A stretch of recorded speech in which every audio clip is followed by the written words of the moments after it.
So I hope you all watched yesterday's video and you already started practicing your creative writing. No, just kidding. Mm, let's talk about that maybe in a week or so. But it brought up another interesting question to me, and I promise at the end of the video I will not answer this question. I will just throw it at you because I think it is something worth really thinking, and I think the answer is very individual to all of us. So, there's no right or wrong.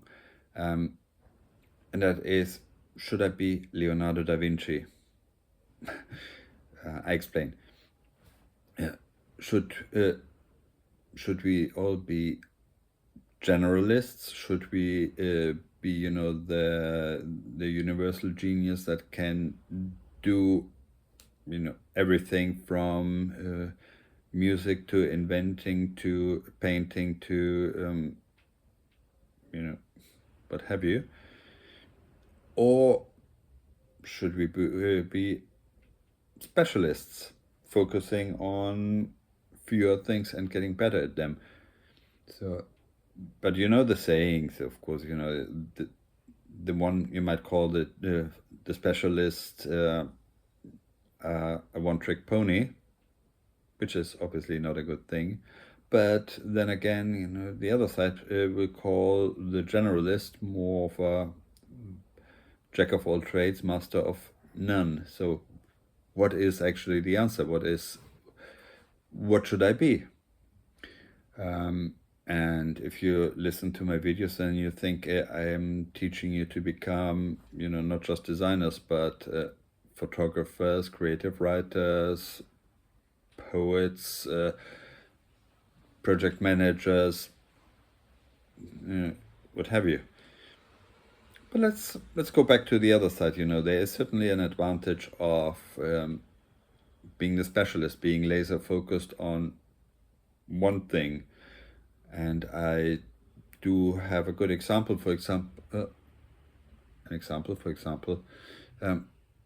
years ago, I was doing a little 30-something foot sailing boat interior, and yes, as a designer, you can never charge the same money for a 35-foot sailing yacht interior than for a 35-meter or a 60-meter interior.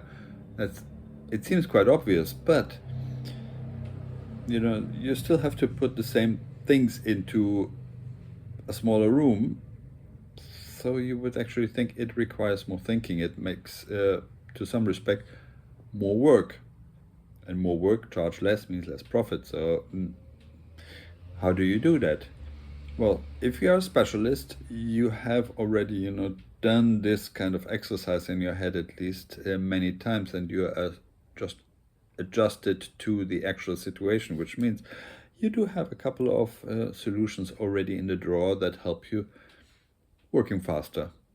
And such, you're becoming more successful, which means in this case profitable. So yes, it is very good to focus and to be a specialist in certain areas. On the other hand, I think the beauty of being a creative person is that you can do everything.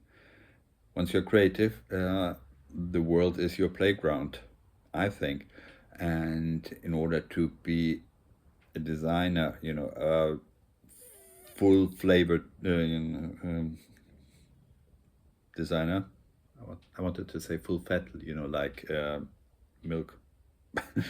But fat doesn't sound good. So a fully rounded designer, you should actually,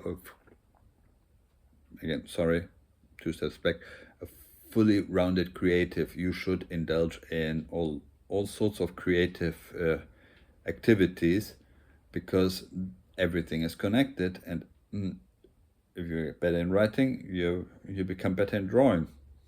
I think so. And it's not just that you get better, because remember what I was saying about the hobbies. Not everything has to have a purpose. I think you're just happier creative if you can indulge in in a wider field. And I think that's probably, what Leonardo da Vinci did, Oh, I forgot, to mention, scientist.